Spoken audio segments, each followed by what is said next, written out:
அம்பேத்கரோட படுகொலை. பிராமணி என்ற நச்சு கிருமியை காலி பண்ணணும்னா இந்து மதத்துல இருந்து எல்லாம் வெளியில வாங்கடா, புத்த மதத்துக்கு போங்கடா, புத்தர் இருக்காரா நமக்கு, நம்மளோட முன்னோடி, அவர் ஃபாலோ பண்ணுறான்னு சொல்லி நாக்பூர்ல இருந்து ஆரம்பிச்சாரு.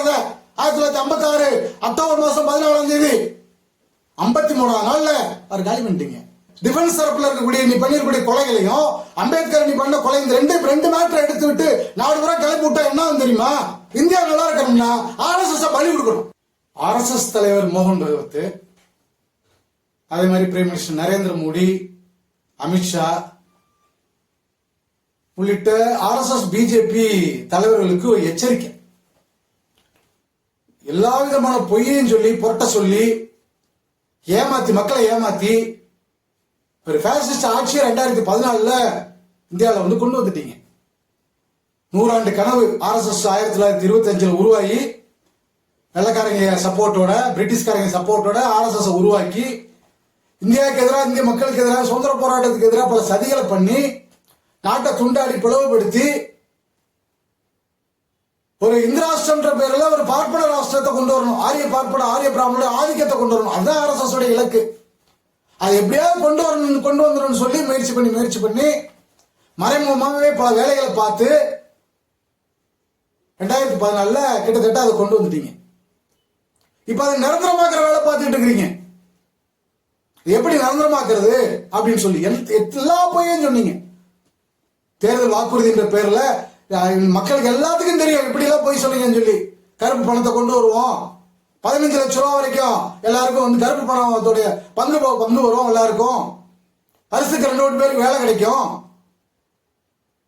விவசாயிகளுடைய வருமானத்தை 3 மடங்காக்குவோம், 2 மடங்காக்குவோம், பெட்ரோல் டீசல் விலையெல்லாம் பாதியா குறைப்போம், இந்திய ரூபாயோட மதிப்பை, டாலருக்கு நிகரான இந்திய ரூபாயோட மதிப்பை 40 ரூபாய் ஆக்குவோம், நதிகள் எல்லாம் இணைப்போம்.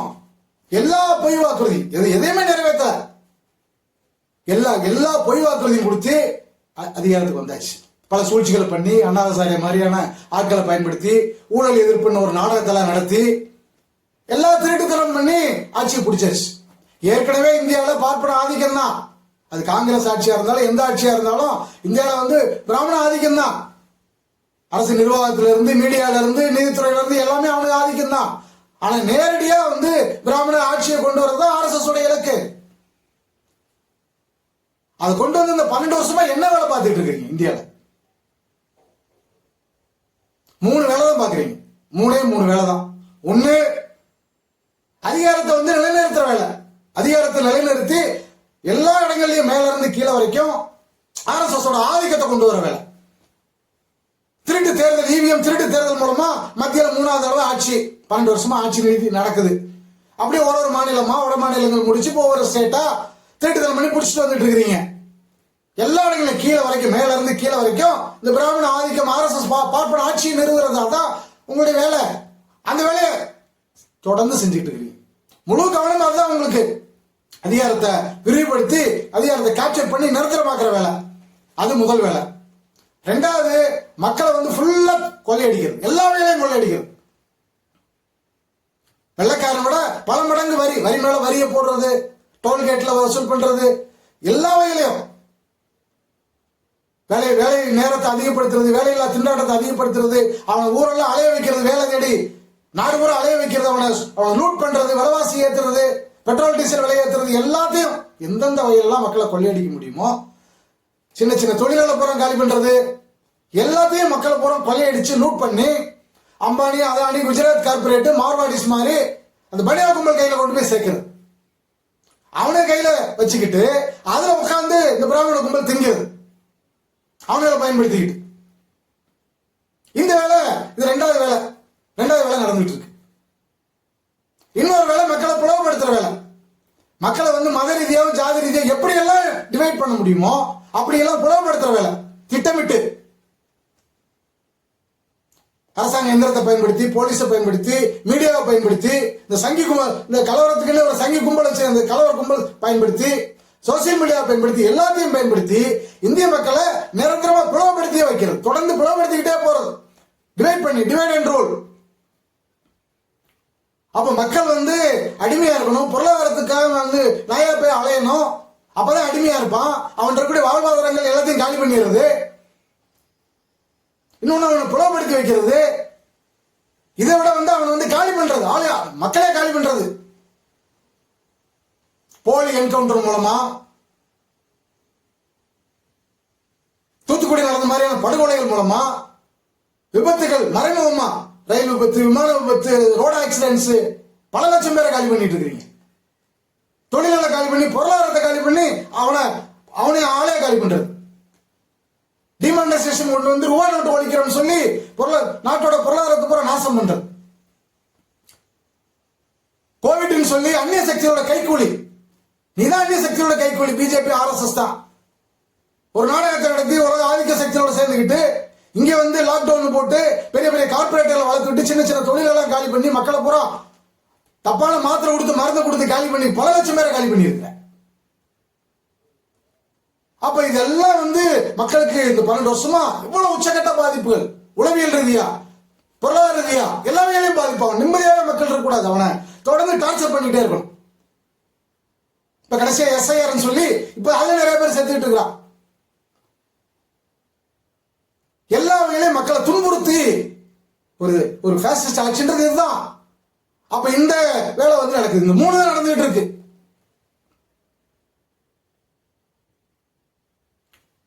இதுல எதிர்கட்சிகள், இந்தியாவில் எதிர்கட்சிகள் சொல்லி அவனுங்களை பூராத்தையும் சாம பேத தான தண்டம் எல்லாத்தையும் பயன்படுத்தி அடக்கி ஒடுக்கியாச்சு அவனுங்களை. யார் இன்னைக்கு பிஜேபி RSS மீறி பேசுறதுக்கு உண்மையான பிரச்சனைகளை பேச மாட்டாங்க, EVM எதிரால போராடவே மாட்டானுங்க. அப்படி எல்லாத்தையும் சைலண்ட் பண்ணி சும்மா ஒரு நாடகத்தை மட்டும் நடத்துறது. எதிர்கட்சி நாட்டில் இருக்குன்னு மக்களை ஏமாத்துறதுக்காக இந்த தேர்தலில், இந்த மோசடி தேர்தலுக்கு ஒரு பங்காளி எதிர்கட்சிகளையும் சேர்த்துக்கிறது. அப்ப அவனுங்களை பூராத்தையும் கண்ட்ரோல் பண்ணி ஒடுக்கியாச்சு. அப்ப இது எல்லாத்தையும் பண்ணி நிரந்தரமா இங்க ஒரு ஃபேசிஸ்ட் ஆட்சியை, ஆரிய பிராமண ஆட்சியை கொண்டு வரதுக்கான எல்லா வேலையும் துரிதமா நடந்துட்டு இருக்கு. நீ போடக்கூடிய திட்டங்கிறது அஸ்திவாரம் இல்லாத கட்டணம். மக்கள் ஆதரவு இல்லாத ஒரு ஆட்சி நீடிக்க முடியாது. பொய் பிரச்சாரம் மூலமாவே நிலைநிறுத்தல நீ நினைக்கிற. ஹிட்லர் அப்படிதான் நினைச்சான். ஹிட்லர் அப்படிதான் பிளான் பண்ணி, அவன் பண்ணாத திருட்டுத்தனம் கிடையாது, அவன் பண்ணாத பொய் பிரச்சாரம் கிடையாது, அவன் கோயபல்சன் சேர்ந்துக்கிட்டு நீ அவன்கிட்ட இருந்து பாடம் படிச்சுட்டு வந்த ஆட்கள் நீங்க. RSS என்ற அமைப்பு உருவாக்கி கொடுத்தது பிரிட்டிஷ்காரன். அதுக்கு தேவையான யுக்தியெல்லாம் சொல்லி கொடுத்தவன் ஹிட்லர். அவன்கிட்ட போய் படிச்சுட்டு வந்துதான் இங்க RSS அமைப்புக்கான விதிமுறைகள்லாம் உருவாக்குனீங்க நீங்க. அம்பேத்கர் சொல்லுவாரு, அவன் எப்படி ஒரு பொய் பிரச்சாரத்து மூலமா எப்படி அவனுங்க ஆதிக்கத்தை ராசிகள் கொண்டு வந்தானுங்க அப்படின்னு சொல்லி. அதே வேலையை நீங்க பண்ணிட்டு இருக்கீங்க. If a lie is a big lie, too big for the common people's intelligence to scrutinize, and if it is repeated continuously, the lie has all the chances of being accepted as truth, and if not accepted as truth, has all the chances of being accepted, growing upon the victims of the propaganda and win their accusations. ஒரு பொய்யை பெருசா சொல்றது, தொடர்ந்து சொல்றது. இந்த பீகார்ல சொன்னீங்கல்ல 200 சீட்டுக்கு மேல நாங்க ஜெயிச்சிட்டோம் சொல்லி பெரிய பொய். அந்த மாதிரி பெரிய பொய்ய சொல்லி விடாம பிரச்சாரம் பண்ணா நிறைய பேர் உண்மையை நம்பிடுவாங்க. உண்மையை ஏத்துக்காதவங்க கூட இந்த பிரச்சாரத்துக்கு கடைசியா அவன் பலிகடாயிருவான். பலிகடாயி அந்த பொய்க்கு அவனு ஒப்புதல் கொடுத்துருவான். இதான் உங்களோட யுக்தி, இந்த நாசிகளோட யுக்தி. அதான் பண்ணிட்டு இருக்கீங்க. அமித்ஷா சொல்லுவாப்லையே, நாங்க சோசியல் மீடியால 32 லட்சம் பேர் வச்சிருக்கிறோம், இந்த பொய்யை வேணாலும் நாங்க பரப்ப முடியும், எப்படி எங்களால பரப்ப முடியும், அதுக்கான ஸ்ட்ரென்த் எங்களுக்கு இருக்குன்னு அதான் பண்ணிட்டு இருக்கீங்க. அப்ப இப்படி பொய்யை பரப்பி மட்டுமே ஒரு அரசாங்கத்தை நிலைநிறுத்த முடியாது இந்தியா மாதிரியான ஒரு பெரிய நாட்டில். அதான் பண்ணிட்டு இருக்கிறீங்க. அஸ்திவாரம் இல்லாத கட்டடம் எப்படி நிற்கும்? மக்களுக்கு எல்லா உண்மையிலும் தெரிஞ்சிச்சு, உங்களை பத்தி எல்லாமே தெரிஞ்சிருச்சு. மீடியாவை கையில வச்சு மக்களை மூல செலவு பண்ணிக்கிட்டே இருப்பீங்க, மக்களை டைவர்ட் பண்ணிட்டு இருப்பீங்க. இன்னைக்கு மக்கள் ஒருத்தர் மீடியாவை மாறிட்டான். எல்லாரும் கையில இன்னைக்கு உன் போய் சேர்றதுக்கு முன்னாடி இன்னைக்கு இன்டர்நெட் மூலமா உண்மை போய் சேர்ந்துருது. அதுதான் நீ காலி ஆகிட்டு இருக்கிற. EVM பிரச்சனை எப்படி பெருசாச்சு, ஓட்டு திருட்டு எப்படி பெருசாச்சு இந்தியால? எல்லாம் நீ நினைச்சிட்டு இருக்கிற மக்கள் தனித்தனியா தானே இருக்கிறோம். ஆர்கனைசேஷன் கிடையாது. எதிர்கட்சிகள் தலைமை பூரா நம்ம கண்ட்ரோல்ல இருக்கு. நமக்கு எதிராக மக்கள் ரோட்ல இறங்கணும்னா ஏதாவது அமைப்புல இருக்கிறவன், அதாவது ஒரு கட்சி தலைவர் முன்னாடி நிக்கிறோம்ல, முன்னாடி நிக்கிறவங்க பூராத்தையும் நம்ம கண்ட்ரோல்ல வச்சுக்கிட்டோம்ல, எப்படி இறங்குவாங்க நீங்க? தனிநபர்களால என்ன செய்ய முடியும்? அதான உன் கணக்கு.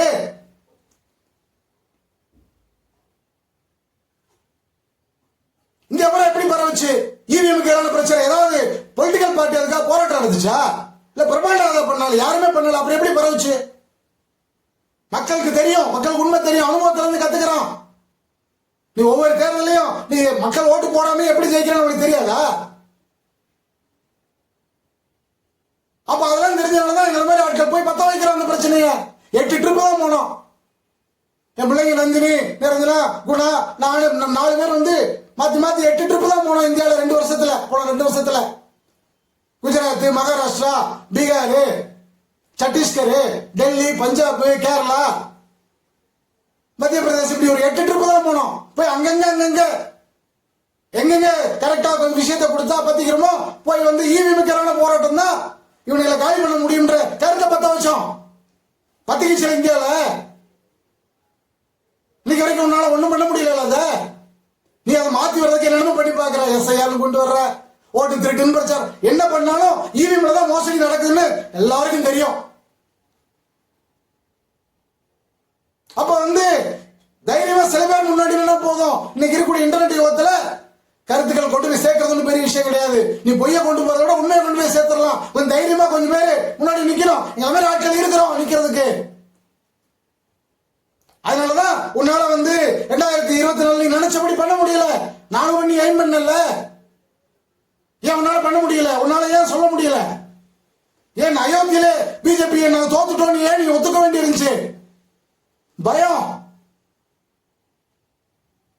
மக்கள் முடிச்சுக்கிட்டான். ஏன்னா நீ ஓட்டு கேட்க போகிற எல்லா இடத்தையும் துரத்துறாங்க வடநாடு போறோம்.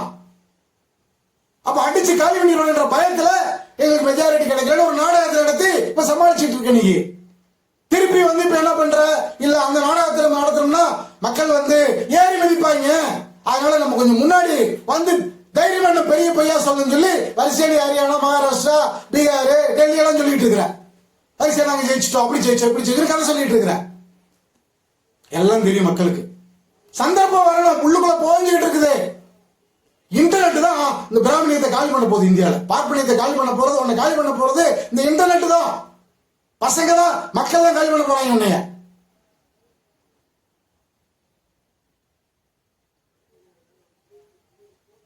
அப்ப இன்னைக்கு வந்து எல்லா உண்மையிலும் தெரிஞ்ச மக்கள் உள்ளுக்குள்ள குமரிக்கிட்டு இருக்கான். பாதிப்பு இருக்கு அவனுக்கு. ஒவ்வொரு இளைஞனும் எவ்வளவு தூரம் பாதிக்கப்பட்டிருக்கான். வேலை இல்லாம 11 கோடி பேர் அலைஞ்சிட்டு இருக்கான். மைக்ரேஷன் ஒர்க்கர்ஸ் இந்தியா பூரா. யாரு? எல்லாம் பசங்க. யூத்ஸ் எவ்வளவு வெறி இருக்கும் அவனுக்குள்ள. ஒரு தடவை நீ அவன மாதிரி ட்ரெயின்ல டிராவல் பண்ணிட்டு தெரியும். எங்களுக்கு தெரியும் அந்த கஷ்டம். அதெல்லாம் சொல்றோம். அவ்வளவு வேதனை வெறி உள்ளுக்குள்ள இருக்கு. சரியான விஷயம் கிடைச்சுன்னா எங்கேயாவது பத்திக்கிச்சுன்னா பஸ்பமாயிருவீங்க. நீங்க எல்லாம் காலியாயிருவீங்க. ரொம்ப ஓவர் ஆட்டம் போட்டுட்டு இருக்கீங்க. இவிஎம் பத்த வச்சு இப்ப கிட்டத்தட்ட நீ திருட்டு போய அப்படிங்கிறது எல்லாருக்கும் தெரிஞ்சிருச்சு. ஒரு மரியாதை கிடையாது உங்க ஆட்சிக்கு. ஒரு பிரைம் மினிஸ்டர் மரியாதை கொடுக்குறாங்களா மக்கள் யாராவது? நீ தான் மீடியா, கோடி மீடியா வச்சுக்கிட்டு அவன் வெளிநாட்டுக்கு போறான், அங்க போறான், இங்க போறான், நாடகம் நடத்திட்டு இருக்கிறீங்க. மக்கள் எவ்வளவு மதிக்கிறதே கிடையாது.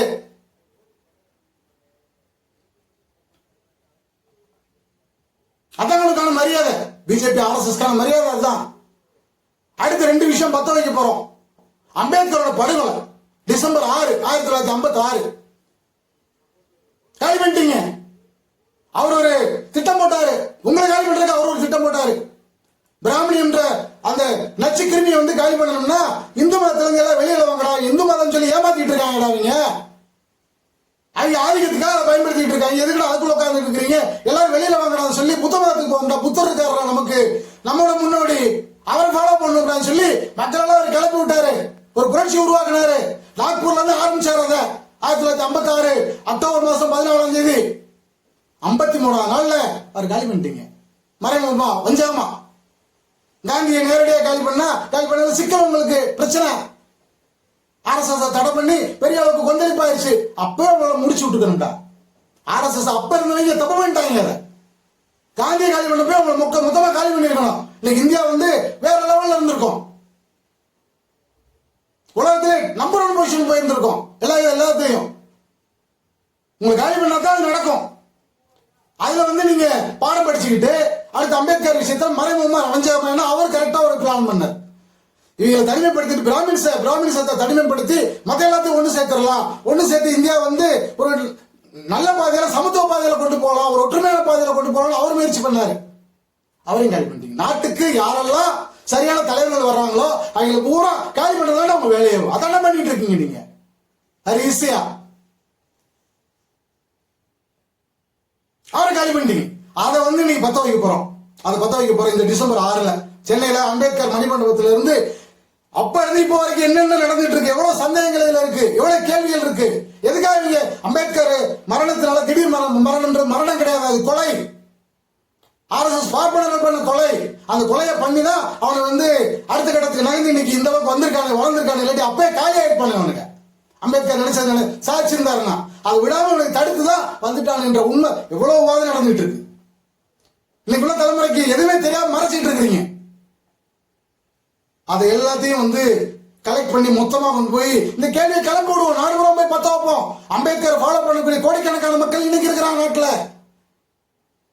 ஜனநாயகத்தை நீ காலி பண்ணணும்னு சொல்லி நீ சர்வாதிகாரத்தின் பக்கம் இந்தியா கூட்டு போக போக ஜனநாயக சக்தியான அம்பேத்கர் தான் மேல வருவாரு. அவருடைய கான்ஸ்டிடியூஷன் தான் மேல வரும். அவர் உறுதிப்படுத்துற அந்த ஓட்டுரிமை தான் மேல வரும். அதை நீ காலி பண்றாரு இன்னைக்கு. அப்ப அம்பேத்கரோட செல்வாக்கு நாளுக்கு நாள் அதிகரிச்சுட்டு இருக்கு இந்தியாவில. அவரை தெய்வமா வணங்கக்கூடிய, அவர் உயிரை நினைக்கக்கூடிய கோடிக்கணக்கான பேர் இருக்கிறான். அவரை நீங்க தானே காலி பண்ணீங்கன்னு சொல்லி கிளப்பி விட்டா என்ன ஆகும்?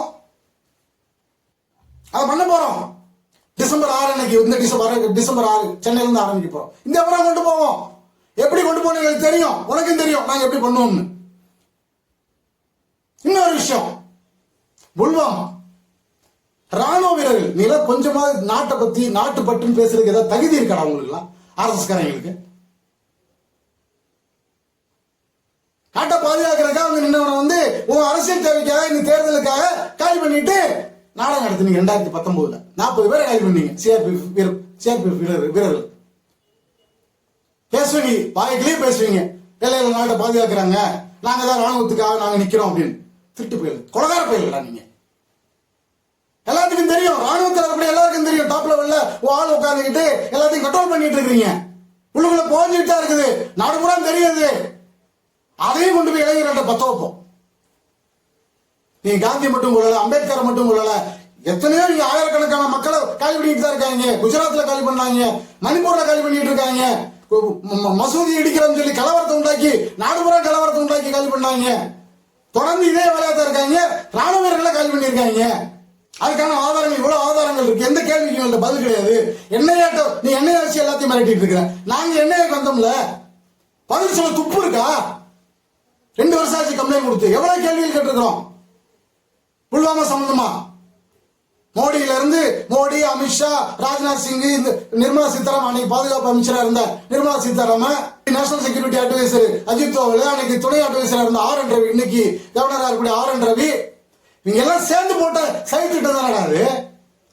எல்லாத்தையும் கொண்டு போய் சேர்ப்போம், கீழே வரைக்கும் கொண்டு போய் சேர்ப்போம். படிச்ச இளைஞர்களுக்கு நிறைய பேர் இருக்கிறான், விஷயம் தெரிஞ்சவங்க நிறைய பேர் இருக்காங்க நாட்டுல. எல்லாரும் கொண்டு போய் சேர்ப்போம். இந்த 2 விஷயம் போதும் உன்னை காலி பண்றது. 1000 மேட்டருக்கு உன்னை பத்தி சொல்றதுக்கு. அதை எப்போ வரணும் அப்பெல்லாம் வரும். இந்த 2 மேட்டரை வச்சு உன்னை காலி பண்ண முடியும். டிஃபென்ஸ் தரப்புல இருக்கக்கூடிய நீ பண்ணிருக்கூடிய கொலைகளையும் அம்பேத்கர் நீ பண்ண கொலை, இந்த 2 மேட்டரை எடுத்து விட்டு நாடு பூரா கிளப்பி விட்டா என்ன தெரியுமா? நினைச்சுட்டு இருக்கீங்க அதிகாரம் இருக்கு, என்ன வேணாலும் பண்ணிடலாம், எல்லாத்தையும் கட்டுப்படுத்திடலாம். ரொம்ப நாளைக்கு உங்க ஆட்ட செல்லாது, மொத்தமா காலியாக போறீங்க. அதுக்கான காலகட்டம் வந்துருச்சு. திருந்த மாட்டீங்க நீங்க, கடைசி வரைக்கும் திருந்தவே மாட்டீங்க. நீங்க திருந்தவே போறதில்ல. உங்க ஆளுங்க சொல்லுவாங்கல்ல, ஒரு நாடு நல்லா இருக்கணும்னா ஒரு மாநிலத்தை பலி கொடுத்தா கூட தப்பு இல்ல. ஒரு மாநிலம் நல்லா இருக்கணும்னா ஒரு மாவட்டத்தை பலி கொடுக்கலாம். ஒரு மாவட்டம் நல்லா இருக்கணும்னா ஒரு ஊரை பலி கொடுக்கலாம் சொல்லுவீங்கல்ல. இந்தியா நல்லா இருக்கணும்னா RSS பலி கொடுக்கணும். அதுக்கான காலகட்டம் வந்துருச்சு. அதைத்தான் பண்ண போறோம். எல்லாம் வச்சிருக்க நீ, ரவுடிகள் பூரா கட்சியில சேர்த்து வச்சிருக்கிற, ரவுடிகள் வச்சிருக்கிற, கொலகாரனை சேர்த்து வச்சிருக்கிற. 10வது கவர்மெண்ட் உங்க கண்ட்ரோல்ல தான். எல்லா கவர்மெண்ட்டும், திமுக அரசாங்கம் மட்டும் என்ன ஒண்ணு மீறியா இருக்கு. உனக்கு அடிமை தான் அவங்களும். போலீஸ் பூரா நீ சொல்ற உங்க தான் இருக்கா பூரா பேரும். ஏன் வீடு நீ என்ன பண்ணுவ பாத்துருவோம். பொய் ரொம்ப நாளைக்கு நிக்காது. எவ்வளவு நாளைக்கு சூழ்ச்சி பண்ணி ஏமாத்திட்டு இருப்பீங்க. எல்லாத்துக்கும் ஒரு முடிவு வரணும்ல. நீ எவ்வளவு உச்சாணி கொம்பு ஏறிட்ட, நீ இறங்கிதான் ஆகணும். நீ அவ்வளவுதான் முடிஞ்சு, உங்க கதை முடிஞ்சு. பிஜேபி RSS கதை முடிஞ்சு. இந்தியால கொஞ்ச நாளைக்கு நீ இரு, அந்த இடத்துல இருக்கலாம், அவ்வளவுதான். ஆனா உன் முடிவு ரொம்ப கேவலமா இருக்கு, ரொம்ப மோசமா இருக்கும். ஹிட்லரோட மோசமா இருக்கும். அதான் உன்னுடைய ஃபைனல் கிளைமேக்ஸ். தான் ஆர்எஸ்எஸ் பிஜேபி நீ நினைச்சுட்டு இருக்கல நிரந்தரமா நம்ம உட்காந்துருக்கலான்னு மொத்தமா சாம்பலா போறீங்க, மண்ணோட மண்ணா போறீங்க. உனக்கு நீயே குழி தோண்டிட்டு இருக்கிற. இப்ப நீ பண்ற வேலையெல்லாம் உனக்கு நீயே குழி தோண்டிக்கிட்டு இருக்கிற. உன்னை புதைக்கிறதுக்கு நீயே குழி தோண்டிட்டு இருக்கிற. எஸ்ஐஆர்லாம் அதுதான். நுனிமரத்தில் உட்காந்துக்கிட்டு அடிமரத்தை வெட்டிட்டு இருக்கிற. பவர் கொடுத்துருக்கிறது பப்ளிக், மக்கள் தான், மக்களோட ஓட்டுரிமை தான். அதை நீ வந்து காலி பண்றக்க நீ அடிமரத்தை வெட்டுற. நீ தான்டா கீழே விழுந்து சாக போறீங்க, மொத்தமா காலியாக போறீங்க. மக்கள் உங்களுக்கு அவ்வளவு கிள்ளு கிடையா? மக்கள் சக்தினா என்னங்கிறது தெரியும். கொஞ்சம் நாள்ல பார்க்கதான் போறீங்க. நினைச்சிட்டு இருக்கீங்க ஏதோ நேபாள நடக்குது, பங்களாதேஷ்ல நடக்குது, இலங்கையில நடக்குது, இந்தியாவில நடக்காது, நம்ம எல்லாத்தையும் கட்டுப்படுத்தி வச்சிருக்கிறோம் அப்படின்னு நினைச்சிட்டு இருக்கீங்க. ஒரு சிறு போரி தான். வைக்க போற கூட ஒரு சின்ன நெருப்பு வந்து காலி பண்ணிட்டு போயிடும். வைக்க போற மாதிரி தான் நீங்க எல்லாம். என்ன இருக்கு உனக்கு சேர்த்து? மக்கள் சக்தியே கிடையாது உன்ட்ட. கொஞ்சம் சங்கி கூட்டத்தை சேர்த்து வச்சிருக்கிற, பொய் சொல்லி புரட்ட சொல்லி. வேற என்ன இருக்கு உனக்கு? அதுக்கான காலகட்டத்தை நோக்கி தான் இந்தியா போயிட்டு இருக்கு. ஆர்எஸ்எஸ் உடைய முடிவு தான், ஆர்எஸ்எஸ் உடைய அழிவு தான் இந்தியாவோட எதிர்காலம்.